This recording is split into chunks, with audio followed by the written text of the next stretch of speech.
బడిలోనూ పిల్లలకు మంచి nutritious food పెడతా ఉన్నాం, రోజుకొక మెనూతో పెడతా ఉన్నాం. ఎవరూ కూడా దీన్ని టచ్ చేయలేని సబ్జెక్ట్. 1900 కోట్ల రూపాయలు ఖర్చు అవుతా ఉంది. ఈ 8 పథకాల అధ్యక్ష, నేను పైన చెప్పినట్టు 8 పథకాలకే 52,700 కోట్ల రూపాయలు అవుతా ఉన్నాయి. 8 పథకాలకే. అంటే ఎవరైనా కూడా టచ్ చేయాలంటే కూడా టచ్ చేయలేని సబ్జెక్ట్స్. టచ్ చేయాలి అంటే కూడా ఎవడన్నా దీన్ని రద్దు చేయాలి అని ఎవడన్నా టచ్ చేయాలనుకుంటే కూడా చేయలేని సబ్జెక్ట్. ఖచ్చితంగా అమలు చేయాల్సిందే ఎవరైనా. అటువంటిది 52,700 కోట్లు.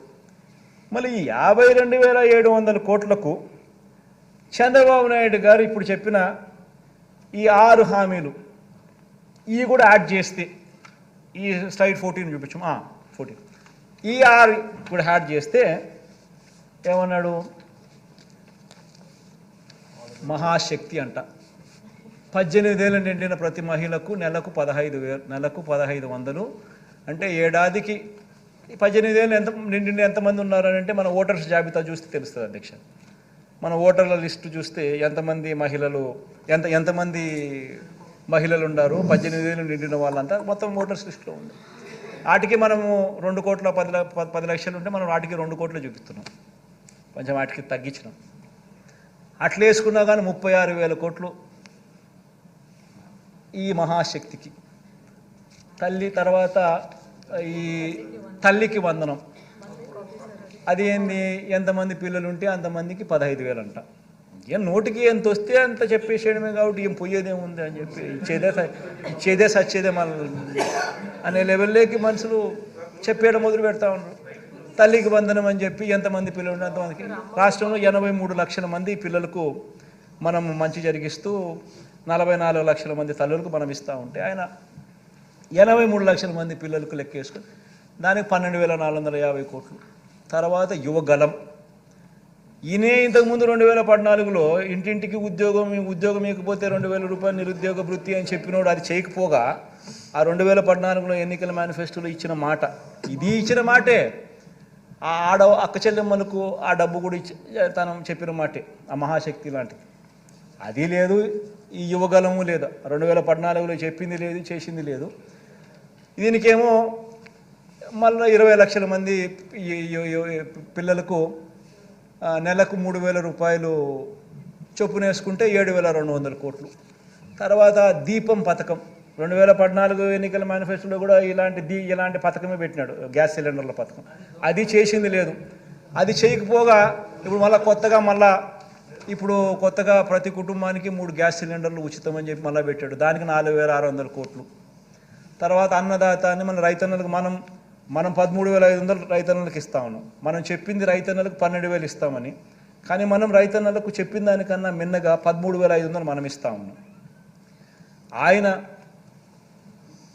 రైతులకు రుణమాఫీ చేస్తాను అని చెప్పి మొత్తం 5 ఏళ్ళకు కలిపి 87,612 కోట్ల రూపాయలు ఎగరగొట్టి ఆ 5 సంవత్సరాలు కలిపి ఆయన 15,000 కోట్లు ఇస్తే, మనం ఇప్పటికే ఈ ఒక్క పథకానికే దాదాపుగా 30,000 కోట్ల పైచిలుకు 33,000 కోట్లు మనము ఈ రైతు భరోసా కింద మనం ఇప్పటికే ఇచ్చేసాం రైతులకు. అలాంటి పథకానికి కూడా మళ్ళా అప్పుడు 13,500 ఇవ్వడానికే రైతులకు మనసు రాలే. ఇప్పుడు దానికి పోయేదేముందిలే అని చెప్పి 20,000 అంటున్నాడు. దానికి ఇంకొక 10,000 కోట్లు, 11,000 కోట్లు, అంతా కలిపితే 73,000 కోట్లు. ఈ 73,000 కోట్లకు నేను ఇంతకుముందు చెప్పినా కదా, టచ్ చేయలేని సబ్జెక్టులు ఉన్నాయని చెప్పి, పెన్షన్లు కానీ, ఉచిత విద్యుత్ కానీ, పేదలకు అందే బియ్యం కానీ, పీడిఎస్ బియ్యం కానీ, ఆరోగ్యశ్రీ కానీ, పూర్తి ఫీజు రీఎంబర్స్మెంట్ కానీ, వసతి దీవెన కానీ, సంపూర్ణ పోషణం కానీ, గోరుముద్ద కానీ, ఈ 8 పథకాలు నేను ఏదైతే చెప్పినా టచ్ చేయాలనుకున్నా కూడా ఎవడు చేయలేని సబ్జెక్ట్ అని చెప్పినా కదా, ఆ 52,700, ఈ 73,440 కోట్లకి 52,750 కోట్లు కలిపితే 1,26,140 కోట్లు సంవత్సరానికి. అంటే నేను 70,000 కోట్లు మన ప్రభుత్వం 70,000 కోట్లు చేయడానికే నిజంగా కింద మీద పడతా ఉన్నాం.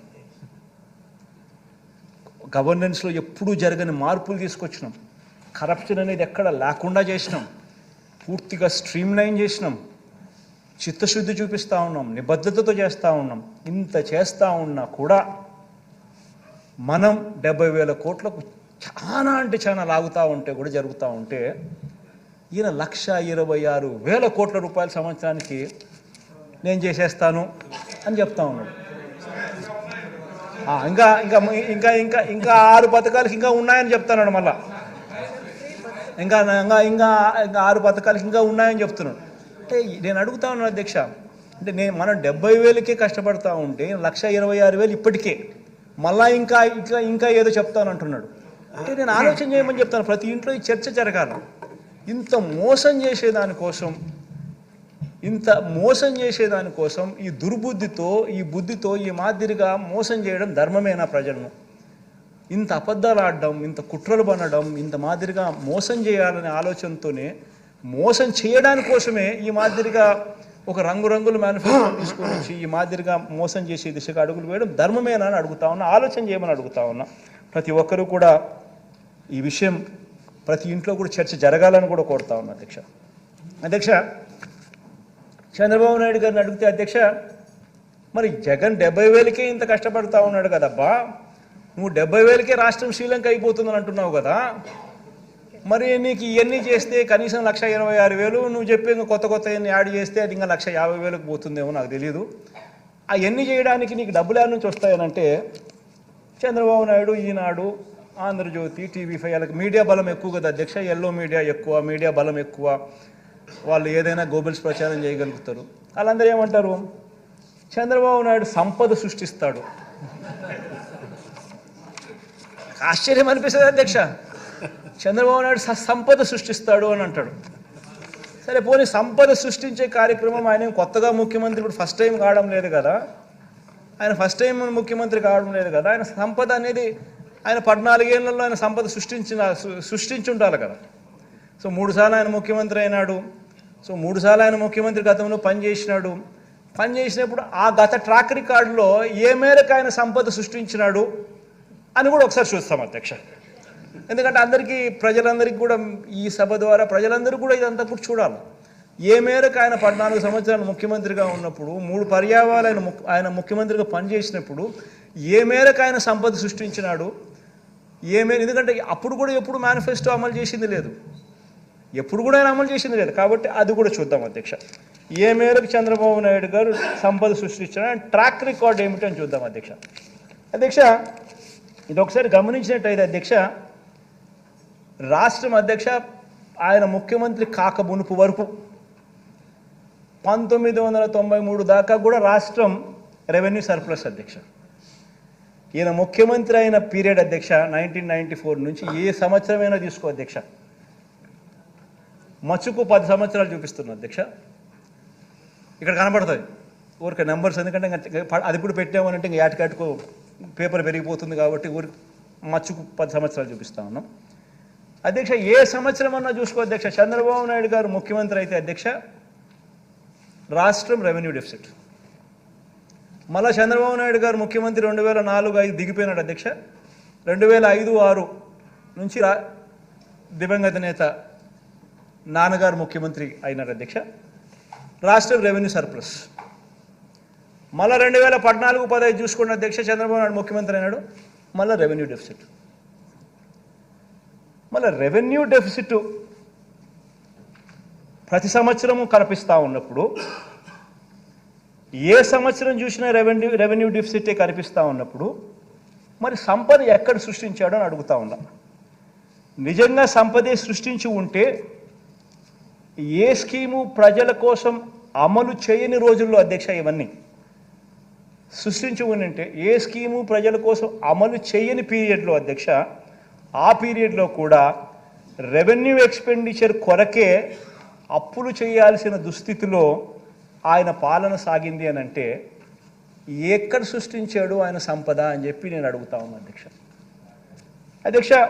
పోనీ ఇంకొక స్లైడ్ చూస్తాం అధ్యక్ష, ఇంకొక ఉదాహరణ కూడా చూపిస్తాను అధ్యక్ష. ఇంకొక ఉదాహరణ కూడా చూద్దాం. నిజంగా కూడా అధ్యక్ష ఆయన అంత విజనరీ అయితే అధ్యక్ష, నిజంగానే ఆయన అంత గొప్ప మేధావి, అంత గొప్ప విజనరీ అయితే అధ్యక్ష, ఆయన పాలనలో రాష్ట్రం ఎంత మెరుగుపడి అంత మెరుగుపడి ఉంటే అధ్యక్ష దేశం జీడిపిలో అధ్యక్ష మన రాష్ట్ర వాటా అంటే మన జిఎస్డిపి వాటా నిజంగానే అంత ఆయన విజనరీ అయితే అధ్యక్ష దేశం జీడిపి గ్రాస్ స్థూల ఉత్పత్తి దేశం సంబంధించిన జీడిపిలో అధ్యక్ష రాష్ట్రానికి సంబంధించిన జిఎస్డిపి వాటా ఎంత దేశానికి సంబంధించిన జీడిపిలో రాష్ట్రానికి సంబంధించిన జిఎస్డిపి వాటా కాంట్రిబ్యూషన్ ఎంత అని చెప్పి చూస్తే ఆయన పీరియడ్ ఆ 5 years 2014 నుంచి 2019 దాకా చూస్తే రాష్ట్ర ప్రభుత్వం కాంట్రిబ్యూట్ చేసింది దేశానికి సంబంధించిన జీడిపిలో 4.47% దేశానికి ఆయన కాంట్రిబ్యూట్ చేస్తే మన హయాంలో అధ్యక్ష